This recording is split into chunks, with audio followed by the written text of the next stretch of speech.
a ser santos y perfectos. Aquí el que no quiera ser santo y perfecto está en el lugar equivocado. Está en el lugar, o sea, no sé qué estás haciendo acá, ¿cierto? Porque aquí en la iglesia estamos es buscando a Cristo, estamos buscando la perfección y la santidad. Una tarea muy grande, muy enorme, pero que en Cristo Jesús es posible llevarla a cabo.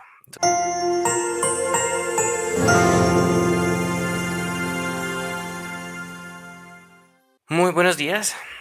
Hoy continuamos con esta pequeña serie. El día anterior, el día de ayer, comenzamos con la primera parte que decía qué es el amor y para conocer un poco de este tema.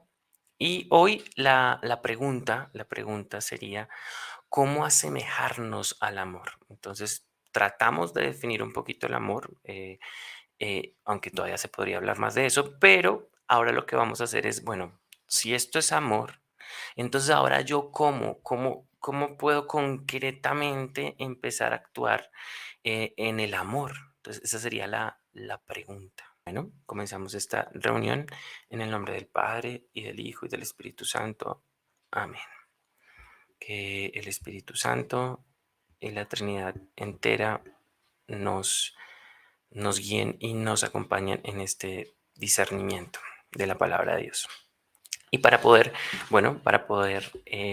responder a esa pregunta, ¿no?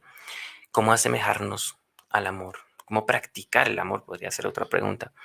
Eh, pues en la primera carta de Juan, capítulo 4, versículos del 10 al 11, nos ayuda a responder un poco esta pregunta.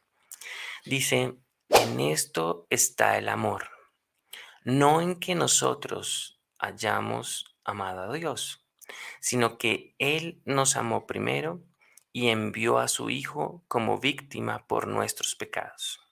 Queridos, si Dios nos amó de esta manera, también nosotros debemos amarnos mutuamente. Entonces, ¿qué podemos acá entender? ¿Qué nos dice la palabra de Dios que está en la Santa Biblia? Fíjense que dice que hay una característica del amor, que en esto está el amor, en esto consiste, de esto se trata, ¿no? O sea, como que también sigue tratando de definir el amor. Dice, no en que nosotros hayamos amado a Dios, sino que Él nos amó primero. Entonces, de hecho, lo habíamos nombrado en el capítulo anterior, de que el amor es una iniciativa del Padre, no es mía, sino que es de Dios. Primero, Él nos ama.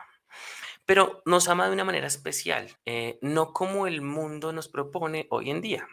¿Cómo es amor? Bueno, pues mandándote unas flores, una caricia, unas palabras bonitas, quizás dándote todo lo que tú pides, sin negarte nada, y entonces ese es el amor del mundo. Pero acá dice que el amor perfecto, que es el que Dios da, el que Dios nos da, dice que es enviando a su Hijo como víctima por nuestros pecados, lo cual, si lo pensamos bien, es algo totalmente diferente a lo que el mundo nos propone. O sea, el amor de Dios implica un sacrificio, implica un dolor, un sufrimiento de quien, del mismo Dios, Dios que es crucificado, Dios que envía a su Hijo a ser crucificado y que es guiado por el Espíritu Santo para morir crucificado. Aquí ya el amor cristiano adquiere algo real, palpable que vivimos en nuestra vida,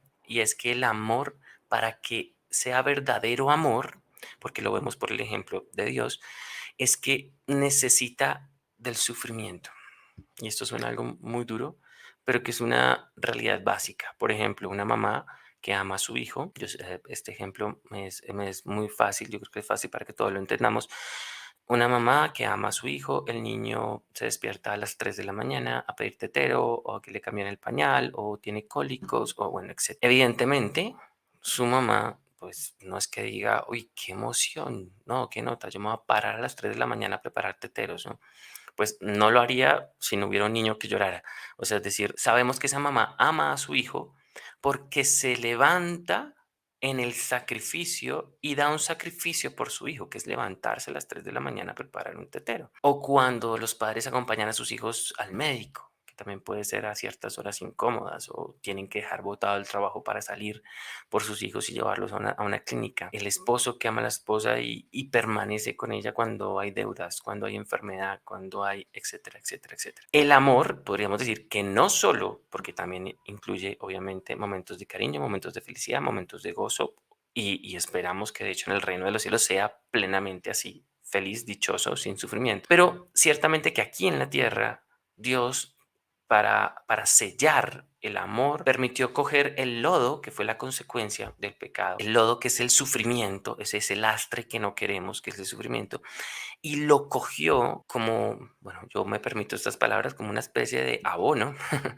para generar amor y para generar vida. O sea, es necesario el sufrimiento para que de verdad esto tenga un sello de que es verdadero amor. Si el amor no pasa por la prueba, por el fuego, yo no puedo decir que amo a mis hijos, que amo a mi esposo, que amo a mis amigos, que amo a los que me rodean, si no hay implícito un sufrir por ellos, un dar la vida por ellos, ¿no? Por eso dice Jesucristo, no hay amor más grande que el que da su vida por sus amigos, ¿no? Entonces, esta característica del amor es netamente cristiana y nos pone nos separa de la definición de amor mundano y nos pone en otro plano que es el amor de Dios, ¿sí? Y también podríamos leer otra cita, que es la carta a los Colosenses, capítulo 3, versículos del 23 al 24. Dice, cualquier trabajo que hagan, háganlo de buena gana, pensando que trabajan para el Señor y no para los hombres. O sea, es importante que cada acción que hagamos en el día a día sea dirigida a Dios Padre. Ese es el amor perfecto. Entonces, cualquier acción que yo haga por mis hijos, por mi esposa, por mí mismo, antes tienen que anteponerse el primer mandamiento, que es amarás al Señor tu Dios, ¿no? Entonces yo lo hago por Él lo hago. Y ya después lo hago por mi esposa y después lo hago por mi bienestar, ya después lo hago por otras cosas. Pero primero, por Dios nos dice la palabra de Dios. Dice, bien saben que el Señor los recompensará dándoles la herencia prometida. Su Señor es Cristo y están a su servicio.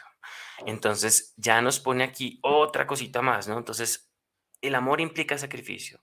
El amor implica hacerlo por Dios para que sea perfecto. Y el amor implica un servicio. Y aquí está, por ejemplo, el ejemplo de María, ¿no? Como ella dice, he aquí la esclava del Señor. O sea, estoy aquí totalmente a tu servicio. Y tranquilos, que ya Dios les dará su recompensa. ¿No? O sea, Él nos promete que hay una recompensa. ¿Y cuál es esa recompensa? Pues primero que todo, tener a Dios. Tenerlo a Él es la recompensa más grande que podemos tener.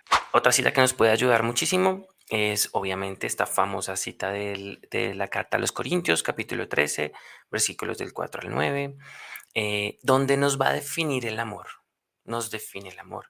Y aquí en esta cita, yo la leo aquí por cuestiones de tiempo muy rápidamente, dice, el amor es paciente, muestra comprensión, el amor no tiene celos, no aparenta, no se infla, no actúa con bajeza, no actúa con interés, no se deja llevar por la ira, etcétera, etcétera. Recordemos que en el capítulo anterior habíamos visto que Dios es amor. Entonces, si Dios es amor, aquí está definiendo a Dios primero que todo. En estas citas podemos meditar em, quién es Dios con esta cita. Primera carta a los Corintios, capítulo 13, versículos del 4 al 9. Pero después encontramos otras citas, como por ejemplo la carta a Pedro, primera carta a Pedro, capítulo 1, versículos del 15 al 16, donde dice, si es santo el que los llamó, también ustedes han de ser santos en toda su conducta. O sea que Dios nos llama a la santidad. O sea que el cristiano debe exigirse y debe ir por la santidad. Por la santidad. Y fíjense que es demasiado exigente, tanto así que también lo repite en otra cita que es ya el mismo Jesucristo en el Evangelio, según San Mateo, capítulo 5 versículo 48 donde dice, por su parte sean ustedes perfectos, como es perfecto el Padre de ustedes que está en el cielo. O sea, la exigencia es máxima, ¿no? Imitar a Dios. Entonces podríamos coger estas dos últimas citas y decir, bueno, si Dios me propone la santidad, la perfección, entonces nos doblamos a la carta a los Corintios miramos la definición del amor y entonces nos damos cuenta que lo que debemos hacer es imitar a Dios. Como Dios es amor, yo debo imitarlo, debo querer ser igual a, a ese amor que Él tiene. Ahora, esto suena muy grande, pero todo es posible cuando nos unimos en Jesucristo. Entonces recordemos que el bautizarse, el recibir los sacramentos, todo es una unión en Jesús. Algo que nosotros solos por nuestras fuerzas no podríamos ser santos, perfectos, imitar a Dios, o sea, eso es como demasiado, pero que yo no lo puedo, pero Jesús sí lo puede. En la gracia, en el estar en Cristo, Él puede hacer lo imposible. Y este es el llamado, ¿no? A ser santos y perfectos. Aquí el que no quiera ser santo y perfecto está en el lugar equivocado. Está en el lugar, o sea, no sé qué estás haciendo acá, ¿cierto? Porque aquí en la iglesia estamos es buscando a Cristo, estamos buscando la perfección y la santidad. Una tarea muy grande, muy enorme, pero que en Cristo Jesús es posible llevarla a cabo. Entonces, con esa exhortación termino, que es el llamado que nos hace la palabra de Dios a buscarlo y que en Él podemos. Recordemos las palabras de la Eucaristía cuando el sacerdote dice, por Cristo, con Él y en Él, a ti Dios Padre. Entonces, en Jesús lo podemos todo, en Jesucristo lo podemos, en Él, por Cristo, con Él y en Él. Terminemos en el nombre del Padre y del Hijo y del Espíritu Santo. Amén.